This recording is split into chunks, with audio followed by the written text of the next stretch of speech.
เนี่ยได้กินแล้วตัน กล้วยจะบาทกล้วยนี่ ร้านอะไรสิฮะเอาใส่หนี240 240พอดีอยู่ในแป้งแป้งเลี้ยง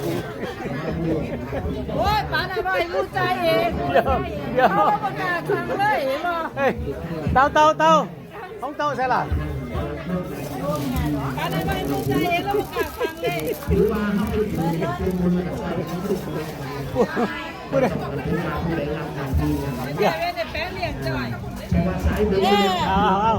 เอาเร็วของไผ่แน่นี่สั่งเอาจับเอาของเตาไผ่แน่นี่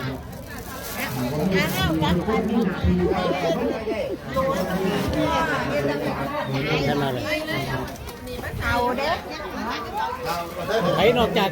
กาแฟเข้าใจนอกจากยังอื่นเขาเข้าใจยังอื่นเขาเข้าใจเด้อนอกจากกาแฟเขาเพื่อน นี่เลยเนี่ย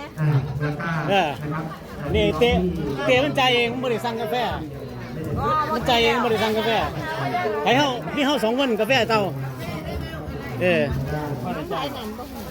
นี่เขา2 คนกาแฟเขาโอเคเขาเลี้ยงตัวกาแฟเขาเลี้ยงแต่พว